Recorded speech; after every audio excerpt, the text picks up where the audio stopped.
সে প্রক্রিয়া ঠিক হয়নি, এটা ঠিক হয়নি, এটা তাই কে দেবে? এবং একটু আমরা স্বীকার করছি গ্রেফতারের প্রক্রিয়াটা ঠিক হয় না, কিন্তু ওনাকে যে প্রক্রিয়ায় গ্রেফতার করা হয়েছে স্পেশাল পাওয়ারস অ্যাক্ট সেটা সঠিক হয় নাই। শুনছেন আমার বাবা মা যেখানে যে আছেন, আমি প্রস্তুত না, আমি ঠিকভাবে জামা কাপড় পরা না, ঠিক আছে, ঠিকভাবে আমি এখন পর্যন্ত প্রস্তুত না, আমি জামা কাপড় পরা না, আমাকে এখানে বেল দিয়ে যাচ্ছে, আমার দরজা প্রচন্ড পরিমাণে নক করছে। আমি তাদেরকে বলছি যে আপনারা যদি থানা থেকে হয়ে থাকেন কোনো চিন্তা নেই, তো আমি নিজে থানায় এসে কথা বলবো, ঠিক আছে, কিন্তু তারা মডেল যে মেঘনা আলম আছে ওনাকে ডিটেনশন দেওয়া হয়েছিল, স্বরাষ্ট্র মন্ত্রণালয় ডিটেনশন দিয়েছিল, তো এটা নিয়ে প্রচুর কন্ট্রোভার্সি তৈরি হয়েছে। আপনাদেরকে শুধু একটা জিনিস বলতে চাই, আমরা উচ্চ পর্যায়ে সরকার উচ্চ পর্যায়ে এটা নিয়ে আমরা মিটিং করেছি। আমরা এই ব্যাপারে যে আপনার বিভিন্ন মানবাধিকার প্রতিষ্ঠান এবং অন্যদের বক্তব্য এই ব্যাপারে আমরা সচেতন আছি। আমরা শুধু এইটুকু আপনাদের বলতে পারি, ওনার ব্যাপারে মডেল মেঘনা আলমের ওনার ব্যাপারে কিছু তদন্ত পুলিশ করছে এবং ওনার বিরুদ্ধে কিছু অভিযোগ আছে, সুনির্দিষ্ট অভিযোগ আছে, কিন্তু ওনাকে যে প্রক্রিয়ায় গ্রেফতার করা হয়েছে স্পেশাল পাওয়ারস অ্যাক্ট সেটা সঠিক হয় নাই। তো ওনার যদি কোনো অপরাধ থাকে সেই অপরাধের প্রেক্ষিতে যথাযথভাবে স্বরাষ্ট্র মন্ত্রণালয় ব্যবস্থা গ্রহণ করে, শুধু আপনাদের আমি এগুলো বলতে পারি। এবং একটু আমরা স্বীকার করছি গ্রেফতারের প্রক্রিয়াটা ঠিক হয় নাই, কিন্তু গ্রেফতারের প্রক্রিয়া ঠিক হয় নাই মানে ওনার বিরুদ্ধে অপরাধের কোনো আপনার আলামত বা অভিযোগ নাই এটা না, সেরকম কিছু আছে, সেটার প্রেক্ষিতে করণীয় কি আছে সেই ব্যাপারে স্বরাষ্ট্র মন্ত্রণালয় আপনারা খুব অচিরেই দেখবেন স্বরাষ্ট্র মন্ত্রণালয় উপযুক্ত ব্যবস্থা গ্রহণ করবে। যে মামলা হয়েছে ফ্যাসিস্ট সরকারের আমলে, তার মধ্যে এই পর্যন্ত ৭,১৮৪টি মামলা আইন মন্ত্রণালয় থেকে প্রত্যাহারের সুপারিশ করা হয়েছে। সুপারিশ করার পর অল্প কিছুদিন লাগে সুপারিশ হয়ে যায় ৭,১৮৪। আপনাদের একটু ব্যাখ্যা করে বলি, একটা মামলা প্রত্যাহার করার ক্ষেত্রে আমাদের অনেক কাগজপত্র পরীক্ষা করতে হয়। অনেক সময় এমন মামলা আসে যে মামলা আসলে রাজনৈতিক হয়রানিমূলক না, এবং অনেকে অনেকভাবে নাম ঢুকে দেয়। এগুলি প্রতিনিয়ত আমাদের আইন মন্ত্রণালয়ের কর্মকর্তা, স্বরাষ্ট্র মন্ত্রণালয়ের কর্মকর্তারা ওনারা প্রতিনিয়ত এটা আপনার খতিয়ে দেখছেন, অনেক কাগজপত্র ডিল করতে হয়। ঘটনা ঘটেছিল, এটা পুলিশে ইতিমধ্যে চার্জশিট প্রস্তুত করেছে, আইজিপি অফিস এটা পর্যালোচনা করছে। আমরা আশা করছি চার্জশিটে আজকে আদালতে হাজির করা হবে, দাখিল করা হবে। এবং আপনারা জানেন আমরা আইনগত যে পরিবর্তন এনেছি, পরিবর্তনের পর এই চার্জশিট দাখিল করার পর 90 দিনের মধ্যে বিচার কাজ সম্পন্ন করতে হবে। তবে আমরা যেহেতু ফরেনসিক রিপোর্ট পেয়েছি, ডিএনএ রিপোর্ট পেয়েছি, ডিএনএ তে যেহেতু আলামত মিলেছে, আমার ধারণা এই বিচার কার্য এর চেয়েও আরো অনেক দ্রুত গতিতে শেষ হবে, আমার ধারণা এবং আশাবাদ।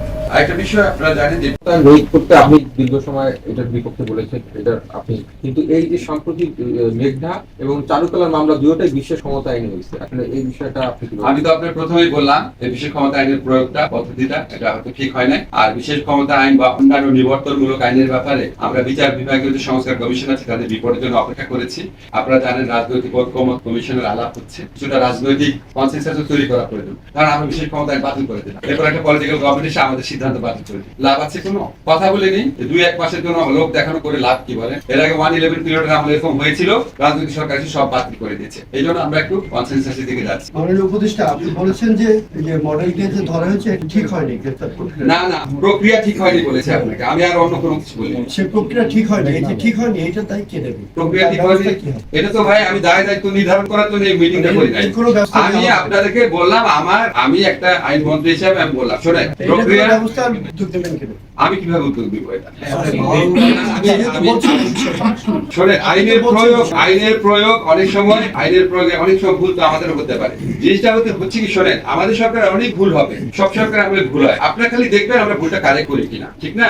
আমরা তো ভাই না, রোবট না, আমাদের কাজে ভুল হবে। দেখেন আমাদের সাথে আগের সরকারের 2টা পার্থক্য আপনারা দেখবেন। আমাদের কাজের ভুল হলে আমরা স্বীকার করি। এই যে আমি আপনারা বললাম যে এই গ্রেফতার করার প্রক্রিয়াটা ঠিক হয়নি, এগুলিকে আপনারা আগে শুনতেন। প্রক্রিয়া ঠিক হয়নি, যার প্রক্রিয়াটা কিভাবে কারেক্ট করা হয় বা কারেক্ট করা যায় কিনা সেটাও দেখবেন। আমরা তো যখনই আপনারা যখন সমালোচনা করেন সেখান থেকে সাথে সাথে মেসেজটা নিয়ে যতটুকু করার চেষ্টা করি।